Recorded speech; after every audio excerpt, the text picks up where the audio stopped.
শাসন ব্যবস্থা, যে শাসন ব্যবস্থাতে অক্ষম এবং অশিক্ষিত মানুষ তৈরি হয়।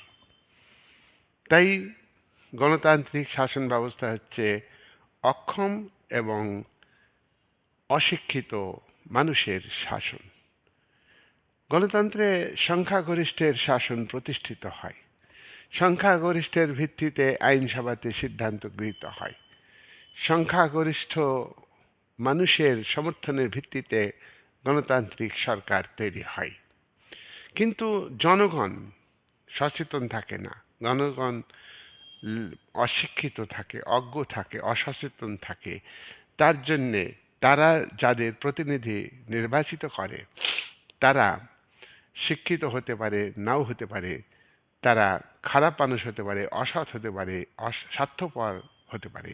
সুতরাং এই ধরনের মানুষদের জনগণ, অজ্ঞ অসচেতন জনগণ নির্বাচনে নির্বাচিত করে। তাই গণতন্ত্র হচ্ছে মূর্খদের শাসন, মূর্খদের দ্বারা তৈরি সরকার, মূর্খদের দ্বারা শাসন। সুতরাং এই শাসন ব্যবস্থা উন্নত নয়। নাম্বার 2, নৈতিক অবনতি। গণতান্ত্রিক শাসনে নৈতিক অবনতি ঘটে। গণতান্ত্রিক সরকারে যারা নির্বাচিত প্রতিনিধি তারা জনগণের সমর্থনের ভিত্তিতে নির্বাচিত হন। কিন্তু জনগণ অজ্ঞ অসচেতন, সেই কারণে জনগণ সঠিক মানুষকে, সৎ মানুষকে নির্বাচিত করতে পারে না। তাছাড়া গণতান্ত্রিক শাসন কাঠামোতে যে নিরপেক্ষ নির্বাচন ব্যবস্থার কথা বলা হয় তা কিন্তু নিরপেক্ষ নির্বাচন ব্যবস্থা নয়। গণতান্ত্রিক শাসন ব্যবস্থাতে যে নির্বাচন হয়, নিরপেক্ষভাবে নির্বাচন পরিচালনা করতে নির্বাচন কমিশন ব্যর্থ। তাই এখানে ক্ষমতাসীন দল জনগণকে অর্থাৎ ভোটারদের চাপ সৃষ্টি করে, ভোটারদের ভয় দেখায়, ভোটারদের অর্থ দিয়ে প্রলোভন দেখিয়ে ভোট নেয়।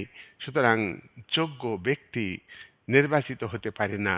তাই এখানে অসৎ মানুষ যারা জনপ্রতিনিধি তারা তারা তারা তারা দুর্নীতির সঙ্গে যুক্ত হয়, আর্থিক দুর্নীতির সঙ্গে যুক্ত হয়, বিভিন্ন সামাজিক অবক্ষয় ঘটাতে পরোক্ষভাবে সাহায্য করে।